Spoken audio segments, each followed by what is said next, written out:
জুবিন গাৰ্গক হত্যা কৰা হৈছে হয় মুখ্যমন্ত্ৰী ডাঙৰীয়াৰ হাতত ভয়ংকৰ তথ্য জুবিন গাৰ্গক হত্যা কৰা হৈছে এই কথাখিনি মই কোৱা নাই ডক্টৰ হিমন্ত বিশ্ব শৰ্মাই যোৱাকালি সাংবাদিকৰ আগত এই কথাখিনি কৈছে জুবিন গাৰ্গৰ যি মৃত্যু সেয়া সাধাৰণ মৃত্যু নহয় সেয়া হৈছে এক হত্যাকাণ্ড এনেদৰে মন্তব্য আগবঢ়াইছে ডক্টৰ হিমন্ত বিশ্ব শৰ্মাই তেওঁ যেহেতু সম্পূৰ্ণ ডাঠিকৈ ক'ব পাৰিছে যে সেয়া হত্যাকাণ্ড তেতিয়াহ'লে তেওঁৰ হাতত এনেকুৱা বহু ভয়ংকৰ তথ্য আছে যিবোৰ কথা খুব সোনকালে ৰাইজৰ মাজলৈ আহিব ৰাইজে গম পাব জুবিন গাৰ্গে ন্যায় পাব জুবিন গাৰ্গৰ ঘটনাটো হৈ যোৱাৰ পৰা সেই 19 ছেপ্টেম্বৰৰ পৰাই সকলো মানুহে যিখিনি বুজি পাব লাগে জুবিন গাৰ্গৰ মৃত্যুৰ আঁৰৰ কাৰণ প্ৰত্যেকজন মানুহে বুজি পায় কিন্তু আইনৰ ঊৰ্ধত যেহেতু হ'ব নোৱাৰে গতিকে আইনক বিশ্বাস ৰাখি আইনৰ ওপৰত আস্থা ৰাখি সকলোৱে অপেক্ষা কৰিছে যে জুবিন গাৰ্গে ন্যায় কেতিয়া পাব এছআইটিৰ ওপৰত যি সময়সীমা বান্ধি দিয়া হ'ল 3 মাহ সময় 3 মাহ নহওঁতেই কাৰণ হিমন্ত বিশ্ব শৰ্মাই কৈছে 3 মাহ নহওঁতে আমি চাৰ্জশ্বিট দাখিল কৰি আমি জনাম যে আচলতে কি হৈছিল কেনেকৈ হত্যা কৰা হৈছিল গোটেইখিনি কথা জুবিন গাৰ্গে যে ন্যায় এতিয়া সকলোৱে বিচাৰি আছে জুবিন গাৰ্গে ন্যায় পাব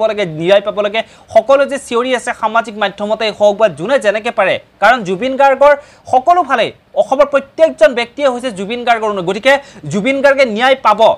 জুবিন গাৰ্গক আচলতে কিহৰ কাৰণে এনেকুৱা কি শত্ৰুতা আছিল তেওঁলোকৰ যে জুবিন গাৰ্গৰ নিচিনা এজন ব্যক্তিক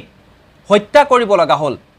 অসমৰ হিয়াৰ আমতক তেওঁলোকে কাঢ়ি ল'ব পৰা হ'ল এনেকুৱা কি শত্ৰুতা আছিল সেইজন জুবিন গাৰ্গৰ লগত গতিকে ডক্টৰ হিমন্ত বিশ্ব শৰ্মাই যেহেতু হত্যা কৰা বুলি তেওঁ ক'ব পাৰিছে গতিকে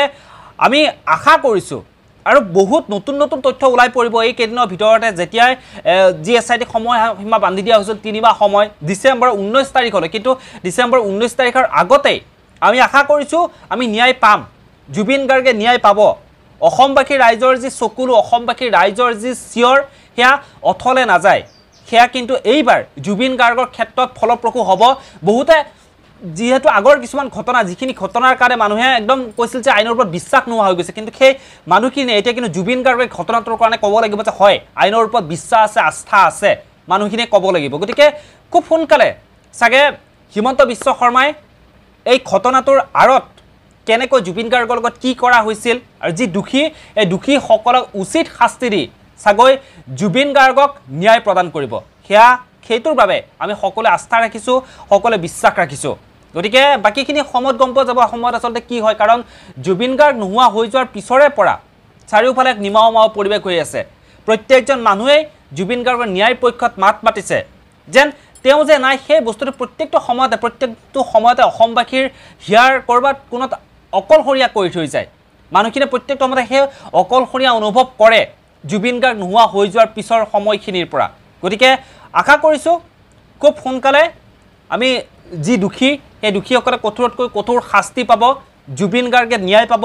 অসমবাসীয়ে গম পাব আচলতে কোন সেইকেইটা কালপিতকেইটাই অসমৰ জুবিন গাৰ্গক শেষ কৰি দিলে পুনৰ লগ পাম এনেধৰণৰ কিছু নতুন খবৰে ধন্যবাদ